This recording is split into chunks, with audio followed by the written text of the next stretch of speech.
Talk to me. Is a 2022-ish film written and directed by the Filippo brothers, Danny and Michael. They are best known for their YouTube channel, Raka Raka, which has over 6 million subscribers and is mostly a skit comedy channel with some horror elements. The film was first shown at festivals, but released theatrically in July of 2023.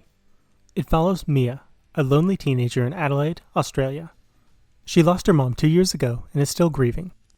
This has caused a separation between her and her dad, and she has been pseudo-adopted into her friend Jade's family, staying over at their house and having a sibling relationship with her brother, Riley. She goes to a party where everyone is talking about a new way to get high, with this tattooed ceramic hand. You grab hold of it, then invite a spirit into you, but only for 90 seconds at a time. She volunteers to do it, then goes just a little bit over a minute and a half, although there's no immediate consequences.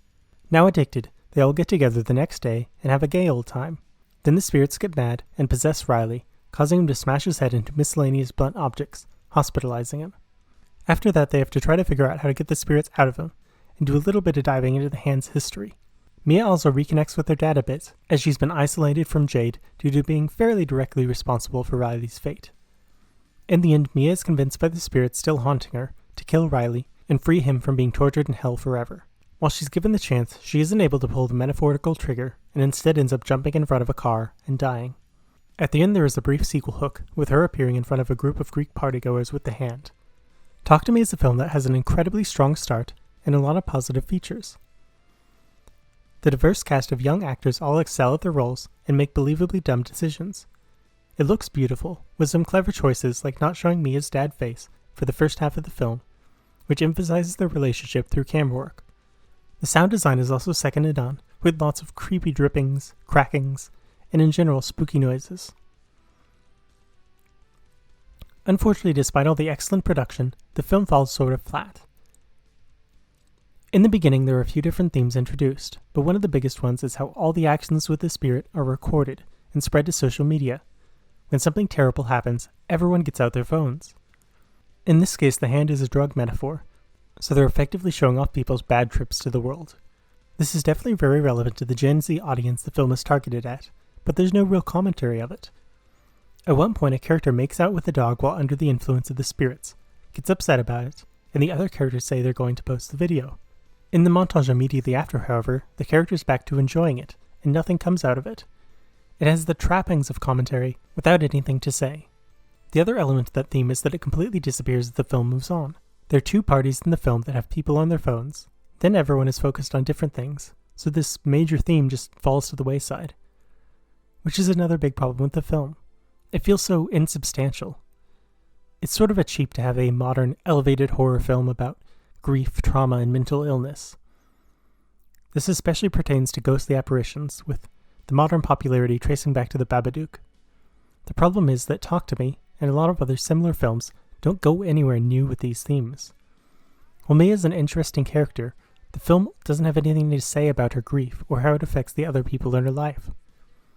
When she finally reconciles with her dad, it's immediately followed by a spooky action scene, without time to understand the emotions. This is also more of a personal problem, but ghost story films with unclear rules are more difficult to enjoy.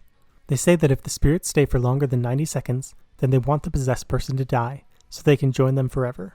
That explains the suicidal nature of Riley, sort of, but it doesn't explain the things that happen to Mia. At one point, she is possessed to suck on a guy's toes while she watches in third person. In another case, the phantasm physically assaults her, pinning her to the ground before tricking her into attacking her father. She sees the apparition in reflective surfaces, but also just hanging around, and it's often different people. It feels like there are ideas for spooky scenes without any sense of what the spirit's power set was. Setting up limits and subverting them is a good medley for scares, but there are no limits. Unlike a lot of these kinds of films, they also don't delve into the item's history, origin, or actual abilities. They find the guy who owned it before, he tells them to piss off, and then that's it. That's another part of why the film just feels light. There's not that much plot. It feels like a short film stretched to 90 minutes, and it just barely crosses the finish line. There's the initial party, then the party where Riley gets hurt, then they try to fix Riley. There are other events, but those are the main things going on, and it's not a lot. This makes the second and third act feel mushy, and everything just sort of blends together because there aren't specific moments of plot to hang on to. There are also a couple of big motifs throughout the film that end up coming to nothing. First is broken doors. Throughout the film, about half a dozen different doors are broken down, and there's some relation to opening the doors of the spirit realm, but it doesn't factor into the end of the film at all, and feels more like a loose thread. Similarly, throughout the film, the sound of water is used frequently. One of the first spirits they see is a drowned woman, and it's everywhere throughout the film, and it really feels like it's built toward Mia drowning, or maybe being reborn through water, but again, nothing.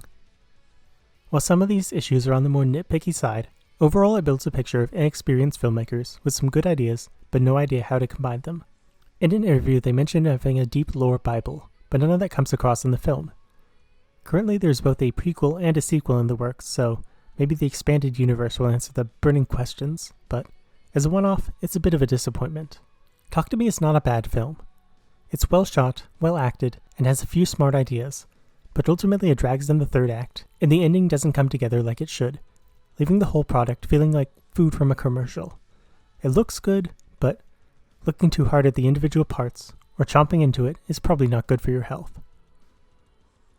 I know that I'm in the minority here, but I hope you've enjoyed this review and can understand my reasons. Let me know your opinions of the film below, and be well.